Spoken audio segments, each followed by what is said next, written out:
مجھے کیوں نکالا؟ یہ میں نہیں، امن شیر افضل مروت صاحب کہہ رہے ہیں۔ انہیں کیوں نکالا؟ آئیں خیبر پختونخوا اسمبلی میں ان کے ساتھیوں سے جانتے ہیں۔ یہ تو پارٹی چیئرمین اس کا جواب دے سکتا ہے، کیونکہ ہم تو ورکرز پارٹی کے، ہم اس کے بارے میں کچھ نہیں۔ ہم تو عمران خان کو فالو کریں گے۔ عمران خان جس عہدے پہ رکھنا چاہتا ہے وہ ہم سر آنکھوں پہ اس کو قبول کریں گے۔ جب خان کسی کے سر پہ اگر ہاتھ رکھتے تو وہی سب کا جو ہے نا بس پھر ہوتا ہے۔ اگر وہ کسی کو چھوڑتا ہے، کسی کو جو ہے نا پارٹی سے فارغ کرتا ہے، تو آپ کو پتہ ہے کہ ہیرو جو ہے نا وہ زیرو ہو جاتا ہے نا۔ یہاں پہ آپ کو ایک مثال دے دو کہ اس صوبے کا جو ہے نا وہ سابقہ جو چیف منسٹر تھے، پنجاب کے سابقہ جو چیف منسٹر، پنجاب کے سندھ کے جو ہے نا جو سابقہ گورنر تھے، تو ان کی مثال آپ کے سامنے ہے۔ ہمارا شروع سے یہ روایات رہی ہے کہ ہمارا لیڈر کا ہر ڈیسیجن سر آنکھوں پر ہوتا ہے۔ یہ فرق نہیں کرتا کہ میں کہوں یہ غلط ہے یا صحیح ہے۔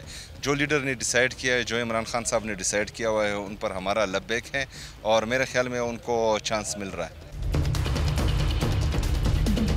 پاکستان تحریک انصاف کے لیے جن لوگوں نے بھی قربانیاں دی ہوئی ہے، تو ان کی قربانیوں کی قدر کرنی چاہیے، اور انشاءاللہ ہوگی بھی۔